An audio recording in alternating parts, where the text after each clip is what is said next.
Pierwszy dzień naszych wakacji 2021 i wylądowaliśmy na Cykladach, a dokładnie na pierwszej wyspie naszego wyjazdu, wyspa Mykonos.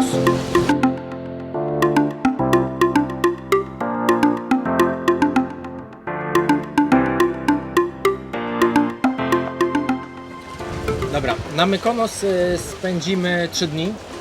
Pierwszy dzień spacerek po przecudownych uliczkach Mykonos. Bardzo fotogeniczne.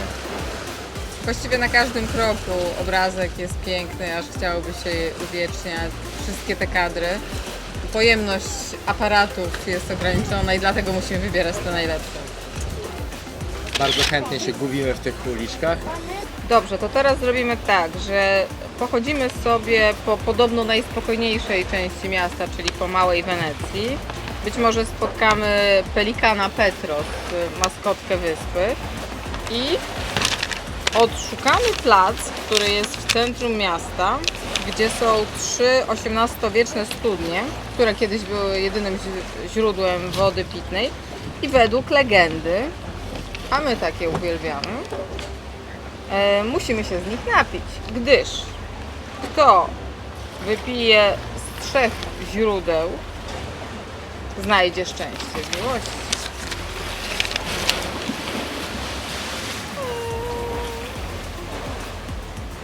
Jutro zaplanowaliśmy wycieczkę po wyspie. Chcieliśmy wziąć skuter, ale ważna informacja, skutera nie wypożyczymy na prawo jazdy kategorii B. Zaproponowano nam quada, no i dzisiaj będzie nam towarzyszył na wycieczce. Zatem witaj, przygodo!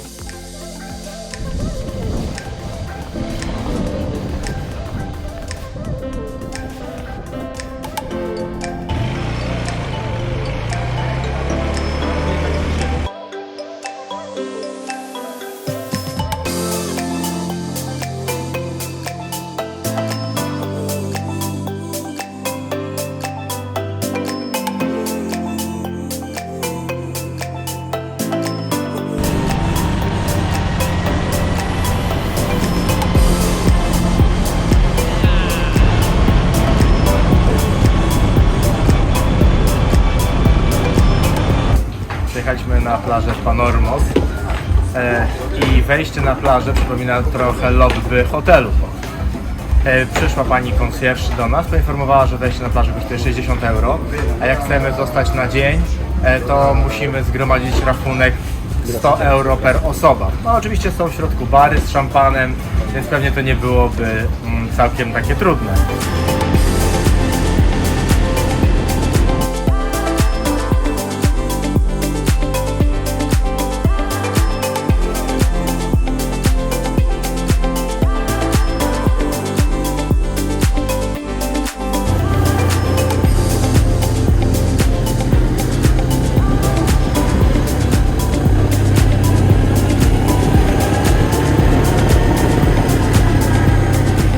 Zasłużony lunch w miejscowości Anomera.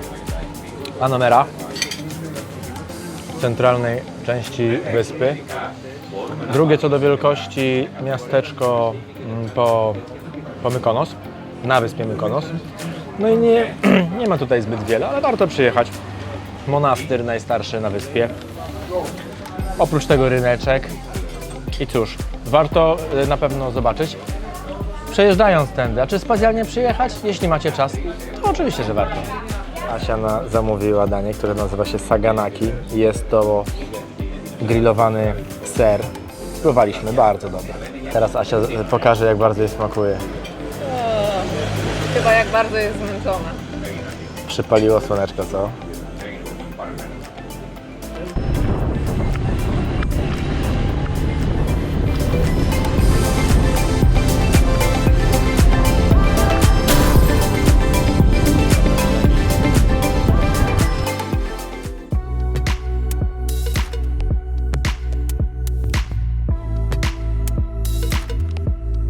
No, to zajrzyjmy do naszego miejsca. Kalimera. Kalimera. Ulala, to retro. Co my tu mamy?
Geneza tego wyjazdu była taka, że rok temu jak byliśmy w Chorwacji, Asia znalazła tanie bilety na Mykonos i właściwie nie zastanawiała się zbyt długo, tylko kliknęła 2 bilety. Zaczekaliśmy rok i otóż jesteśmy właśnie na Mykonos. Najpierw kupiła, a potem zaczęliśmy czytać, co to za wyspa. Otóż Mykonos jest nazywany Ibizą grecką. No i my do imprezowania to chyba tak trochę słabo.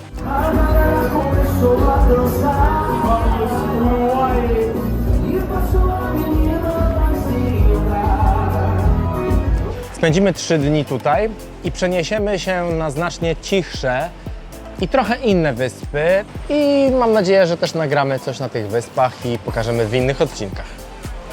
Mam nadzieję, że tutaj jeszcze wrócimy, bo podobno jest tutaj fantastyczny zachód słońca i fajnie byłoby nagrać pewne podsumowanie, jak już coś więcej zobaczymy.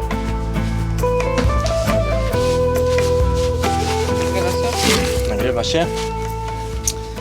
I tym razem przygotowaliśmy sobie karteczkę z notatkami, żeby nic nie uciekło naszej uwadze. I 3 kategorie. Pierwsza to są plusy, jakie zobaczyliśmy na Mykonos.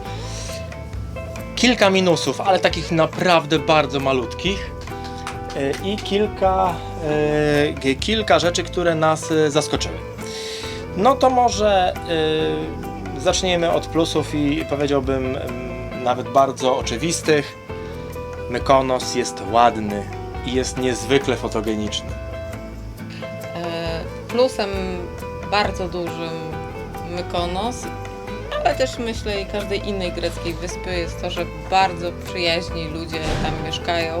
Oczywiście zdajemy sobie sprawę, że nie robią tego charytatywnie, natomiast naprawdę są bardzo mili i uczynni. Dobra, to dwa są. Patek Filip i IWC. Najładniejsze. To może jeden minusik teraz, tak dla równowagi. No niestety Mykonos jest przeludniony. My rozumiemy dlaczego. No w zeszłym roku nie mieli sezonu turystycznego, to teraz próbują nadgonić. Natomiast z tego, co nam powiedział kelner, który pochodzi z Mykonos, prąd i infrastruktura jest przygotowana na 10 000 mieszkańców plus drugie tyle turystów. W sierpniu jest 100 000 ludzi w sumie.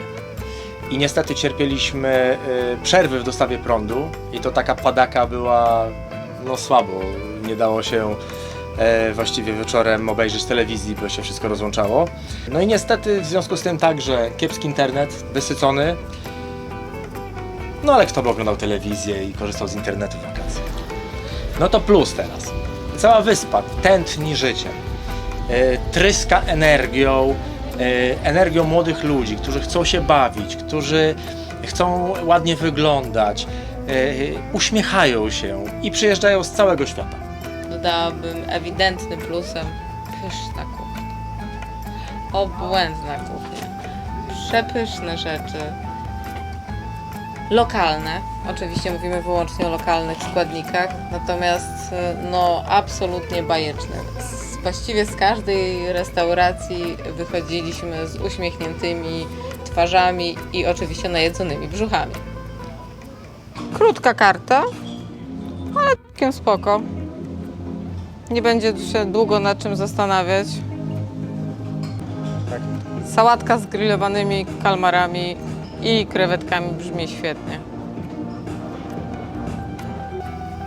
No to ja będę tym złym i będę mówił o minusach, to taki mały minusik. Na Mykonos nie ma zbyt wiele do zwiedzania. I oczywiście atrakcje, które trzeba zobaczyć, to je zobaczyliśmy właściwie w 2 dni albo w 2 popołudnia. Natomiast to nie znaczy, że na wyspie jest nudno. Śliczne, białe budynki, charakterystyczne generalnie dla Grecji, wyglądają cudnie. Ale oprócz nich to, co u rzeka, to na wzgórzu za mną 7 wiatraków z XVI wieku. Ładne. A przed nami Mała Wenecja, dzielnica artystów.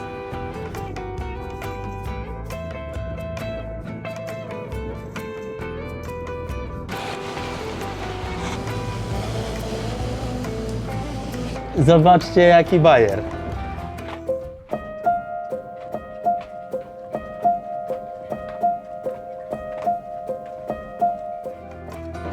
No i znaleźliśmy ów plac z 3 przepięknymi studniami. Przechodziliśmy już tędy wcześniej, ale nie zwróciliśmy uwagi na przepiękne studnie. Naszą uwagę przykuł Louis Vuitton sklep, który jest nieopodal. Ciekawe dlaczego. Zgodnie z legendą, aby znaleźć szczęście w miłości, trzeba było się napić z każdej z tych studni. Studnie nieczynne, no ale legenda to legenda, więc przychodzi nam z pomocą butelka Daffy, wezmę 3 łyki. W tym samym miejscu, a właściwie nawet siedząc na tej studni, ma się spełnić.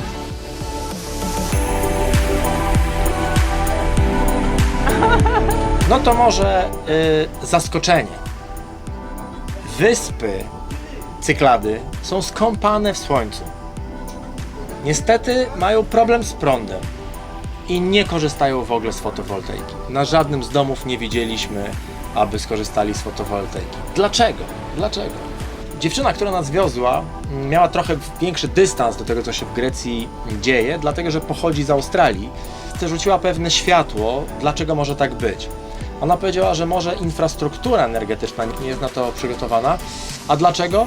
Dlatego, że rząd Grecji nieszczególnie troszczy się o mieszkańców Grecji, a w szczególności wysp, i także przedsiębiorców. Skąd my to znamy? To się nagrało. Dla kogo jest Mykonos? Dla młodzieży wszelakiej. Dla tej nastoletniej rozrywek tu nie brakuje. Dla tej małej, która za mną, jak widać, również nie. Jeśli chodzi o podejście do kwestii covidowych, bo to jest oczywiście bardzo na czasie, to całe szczęście ludzie na Mykonos są mądrzy i bardzo elastycznie podchodzą do tych kwestii. Oczywiście muzea były zamknięte nadal z powodu szalejącego COVID-u, ale w stosunku do tych turystów, którzy odważyli się przyjechać mając szczepionkę albo testy wykonane, to już będąc na wyspie można się było poczuć tak jak na dawnych, prawdziwych wakacjach. Właściwie nikt nie nosi maseczki. To, co nas urzekło, to otwartość tych ludzi, którzy tutaj żyją w stosunku do każdej inności, jaka do nich przyjeżdża. Tutaj nie sposób było doświadczyć złego traktowania ze strony lokalnych ludzi. Każdy może się tutaj czuć dobrze, każdy jest mile widziany bez względu na swoją orientację, sposób ubierania się czy zachowanie. Oczywiście w granicach przyzwoitości takiej publicznej. Na koniec zaskoczenie. Chodziliśmy po klubach, po barach, restauracjach. Dominującą wódką na Mykonos jest wódka Belvedere. I bardzo dobrze. Polacy tu byli.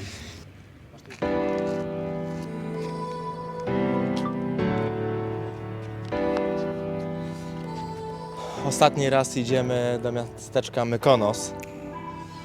Idziemy zobaczyć ostatni zachód słońca, bo są przeurokliwe. I podsumowując, Mykonos jest drogi, ale tego typu chwile, emocje są bezcenne. Warto przyjechać na Mykonos chociaż na krótką chwilę po to, aby zażyć beztroskich chwil, których nam wszystkim tak bardzo potrzeba. A ty jeszcze powiesz, że dajcie suba. Ja tak nie powiem. O kolejnych wyspach opowiemy w następnych odcinkach, a tymczasem, jeśli Wam się podobało, to oczywiście zachęcamy, żeby zasubskrybować nasz kanał i oglądać nasze kolejne przygody na świecie.